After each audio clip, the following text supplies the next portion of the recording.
بسم اللہ الرحمن الرحیم.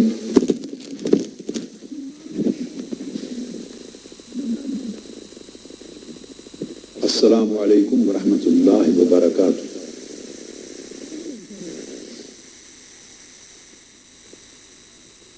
اللہ رب العزت کی توفیق سے اور اس کی مدد و نصرت سے آج شہیدوں، مظلوموں اور کمزوروں کی مدد کے لیے اور ماڈل ٹاؤن کے سانحہ پر اللہ رب العزت کے حکم کے مطابق قصاص حاصل کرنے اور انصاف حاصل کرنے کی جد و جہد کے لیے میں سب کو خوش آمدید بھی کہتا ہوں اور مبارکباد بھی دیتا ہوں.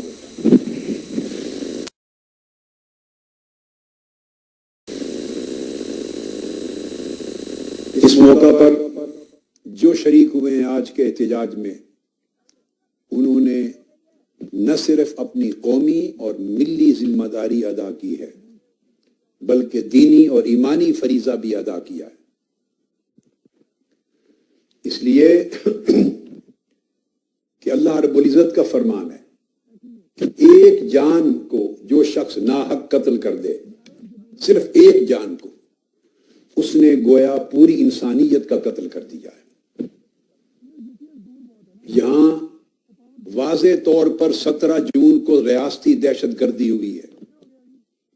دنیا کے کسی بھی ملک کی روایت اور دنیا کے کسی ملک کے قانون کے مطابق اگر ریاستی دہشت گردی کی تعریف نکال لیں کہ ریاستی دہشت گردی کسے کہتے ہیں، تو دنیا کی ہر تعریف اور ہر ڈیفینیشن کے مطابق سانحہ ماڈل ٹاؤن کی صورت میں ہونے والا قتل عام ریاستی دہشت گردی کے معیار پہ پورا اترتا ہے. جو کچھ کشمیر میں جبر و بربریت اور جارحیت بڑے پیمانے پر عرصہ دراز سے جاری ہے، وہی جبر و بربریت اور ریاستی دہشت گردی 17 جون کو ماڈل ٹاؤن میں پاکستان کی وفاقی حکومت اور پنجاب کی صوبائی حکومت کی نگرانی میں اس کے حکم کے تحت پنجاب کی پولیس نے کیا ہے. وہ ریاستی دہشت گردی ہے. آج یہ پاکستان کے آئین کا امتحان ہے، پاکستان کے قانون کا امتحان ہے، پاکستان کی پارلیمنٹ کا امتحان ہے، پاکستانی اداروں کا امتحان ہے، حتیٰ کہ عدلیہ کا امتحان ہے کہ اتنی بڑی ریاستی دہشت گردی پر اور انسانیت کے اور بے گناہ کارکنان کے اتنے بڑے قتل عام پر آج پاکستان کا قانون کمزور اور طاقتور کے درمیان کیا فیصلہ کرتا ہے. کیا پاکستان کا آئین اور قانون اور پاکستان کی عدلیہ صرف طاقتور کو تحفظ دینے کے لیے ہے؟ کیا یہ پاکستان صرف طاقتوروں کے لیے، حکمرانوں کے تحفظ کے لیے ہے، یا اس میں کسی کمزور کا، کسی مظلوم کا، کسی ناحق بے گناہ انسان کا بھی امن اور امان کے ساتھ زندہ رہنے کا حق ہے؟ کیا پاکستان کا آئین اور قانون کمزوروں کی بھی جان اور مال اور عزت کی حفاظت کی اجازت دیتا ہے یا نہیں؟ یہ عدلیہ کا بہت بڑا ٹیسٹ ہے، بہت بڑا امتحان ہے. اگر سانحہ ماڈل ٹاؤن میں اس قتل عام کے اصل کردار، یہ قتل عام کروانے والے حکمران اور ان کے وزراء اور ان کے بڑے بڑے اعلیٰ افسران بچ گئے، خدا نخواستہ بچ گئے، تو اس کا مطلب ہے یہ پاکستان میں انصاف کا قتل ہو جائے گا، آئین کا قتل ہوگا، قانون کا قتل ہوگا، انسانیت کا قتل ہوگا، اور ریاستی دہشت گردی کو گویا پاکستان کے ادارے جائز ثابت کر دیں گے اور یہ اعلان کر دیں گے کہ اس ملک میں اگر طاقتور، اگر حکمران ریاستی دہشت گردی کے نتیجے میں جتنی لاشیں بھی گرا دے، پاکستان کا آئین طاقتور کو مجرم قرار نہیں دے سکتا. اس جگہ پر کھلی درندگی ہوئی ہے. اس پورے سانحہ میں ڈی آئی جی آپریشن خود نگرانی کر رہے ہیں، 7 ایس پی شریک ہوئے، ڈی ایس پی شریک ہوئے، 17 ایس ایچ او ہیں، اور 800 سے لے کر 1000 تک پورے 12 گھنٹے کے مختلف وقتوں میں آنے والے پولیس کانسٹیبل اور ان کے اہلکار شریک ہوئے. اور پاکستان کے پورے الیکٹرانک میڈیا نے آنکھوں کے ساتھ قتل عام کے مناظر دکھائے ہیں.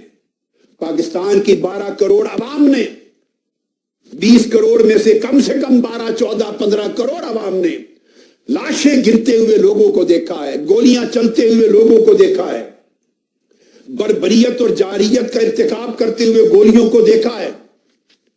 اگر یہ سب کچھ روا رکھ لیا جائے اور اس میں قتل عام کے اصل کردار جو پردے کے پیچھے بیٹھ کر حکم دے رہے تھے، جو منصوبہ بندی کر رہے تھے، اگر وہ کردار بے نقاب نہیں ہوتے اور قانون ان کے گریبانوں کو نہیں پکڑتا، ان کا مواخذہ نہیں کرتا، ان کو عدالت میں طلب نہیں کرتا اور کمزور اور طاقتور کے لیے قانون برابر دکھائی نہیں دیتا، تو میں سمجھتا ہوں پاناما لیکس جیسے 100 دھاندلی کے واقعات اور کرپشن کے واقعات بھی اگر ہو گئے خدا نخواستہ تو یہ ڈکار لیے بغیر ہضم کر جائیں گے.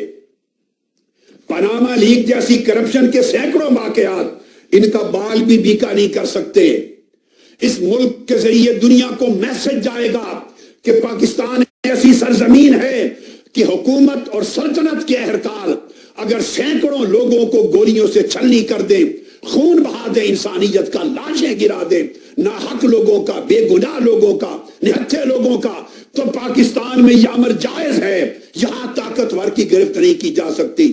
یہ دہشت گرد سوسائٹی ہے. ہم پاکستان کو یہ میسج دیں گے، پورے ملک کو اور پوری دنیا کو میسج دیں گے.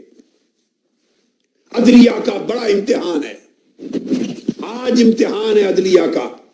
میں بتانا چاہتا ہوں عدلیہ کو، قانون کے رکھوالوں کو، کہ اللہ رب العزت نے فرمایا کہ قیامت کے دن سب سے پہلا فاصلہ وہاں بھی ایک عدلیہ ہوگی. قیامت کے دن بھی عدالت ہوگی اللہ رب العزت کی. اور فرمایا متفق علیہ حدیث ہے بخاری مسلم کی حضرت عبداللہ ابن مسعود سے، اول ما یقضى بین الناس یوم القیامت فی الدماء. نمازوں کا بعد میں پوچھا جائے گا، روزے کا بعد میں، حج کا بعد میں، زکوٰۃ کا بعد میں، تمام اعمال کا حساب و کتاب بعد میں ہوگا. بخاری مسلم کی متفق علیہ حدیث، آقا علیہ السلام نے فرمایا سب سے پہلا مقدمہ اللہ کی عدالت میں قیامت کے دن قتل کا، ناگناہ کے خون بہانے کا پیش ہوگا. اگر گولی چلی ہے، تلوار چلی ہے، ناحق خون بہا ہے، سب سے پہلا مقدمہ اللہ کے حضور یہ پیش ہوگا. یہ ایک معیار دیا گیا ہے قیامت کے دن کا معیار. ہم سب میں سے جس نے یہ ایمان رکھا ہے کہ اسے مرنا ہے، وہ اللہ کے حضور عدل اور انصاف کے اس قیامت کے معیار کو سامنے رکھے. آقا علیہ السلام نے فرمایا اگر ساری دنیا کو میں تباہ کر دوں، ہلاک کر دوں، گرا کے ختم کر دوں تو یہ کام میرے لیے آسان ہے، مگر ایک ناحق شخص کا خون بہنا، اس کی جان کا جانا، یہ مشکل اور زیادہ وزنی کام ہے. پوری دنیا کی تباہی ہو جائے کسی زلزلے میں، کسی آفت میں، یہ ہلکا کام ہے، مگر ناحق انسان کی جان لینا، تلف ہونا، اس کا خون بہنا، اس سے زیادہ مشکل ہے. میں عدلیہ کو بتانا چاہتا ہوں، انصاف کے رکھوالوں کو بتانا چاہتا ہوں، پاکستان میں انصاف فراہم کرنے والوں کی ذمہ داری جن پر ہے ان کو بتانا چاہتا ہوں. حضور علیہ الصلوۃ والسلام نے فرمایا اگر ایک غیر مسلم کو بھی قتل کر دے ناحق تو فرمایا اللہ نے اس پر جنت کو حرام کر دیا ہے. 500 سال تک بھی، 500 سال کے فاصلے تک بھی اگر جنت کی خوشبو سونگھی جا سکتی ہے تو قتل کرنے والا اور قتل میں معاونت کرنے والا اور قاتل کو بچانے والا، یہ سارے لوگ 500 سال کی مسافت تک بھی جنت کی خوشبو نہیں سونگیں گے. حرم اللہ علیہ الجنہ، ان پر اللہ نے جنت کو حرام کر دیا. اگر ہمارا ایمان ہے قرآن پر، ہمارا ایمان ہے حدیث رسول پر، ہمارا ایمان ہے فرمان مصطفیٰ پر، ہمارا ایمان ہے موت پر، ہمارا ایمان ہے قیامت اور آخرت اور حساب و کتاب پر، تو ہمیں غور کرنا ہوگا کہ قاتل پر جنت حرام ہے. اور صحابہ کرام نے پوچھا، حضور علیہ الصلوۃ والسلام کا زمانہ ہے، آپ سے پوچھا گیا، صحابہ کرام سے پوچھا گیا، تابعین نے پوچھا کہ کیا قاتل اگر توبہ کر لے، بعد میں توبہ کر لے، اللہ سے معافی مانگ لے، حج کر لے، عمرہ کر لے، توبہ کر لے تو کیا پھر معاف ہو جائے گا؟ فرمایا تم نے قرآن نہیں پڑھا کہ ہر گناہ معاف ہو سکتا ہے مگر قتل معاف نہیں ہوگا. قتل کرنے والا خدا کے عذاب کو بھگتے گا، جہنم میں جائے گا. قتل پر توبہ کر کے بھی معافی نہیں ہے. عدلیہ کی ذمہ داری کیا ہے؟ عدلیہ ہم جنگ لڑ رہے ہیں انصاف کے لیے، مظلوموں کا سر بلند کرنے کے لیے، مظلوموں کے خون کا بدلہ قصاص لینے کے لیے، اس ملک میں غریبوں کمزوروں کے ساتھ کھڑے ہونے کے لیے اپنا فریضہ ادا کر رہے ہیں، مرتے دم تک فریضہ ادا کریں گے۔ مگر ہم توقع کرتے ہیں کہ جن کے ہاتھ میں یہ فیصلہ ہے، ہم فیصلہ لکھ نہیں سکتے، ہم نے 56 شہادتیں دے دی ہیں، سارا ریکارڈ دے دیا ہے، ہم نے سب کچھ ایگزیبٹ کرا دیا ہے۔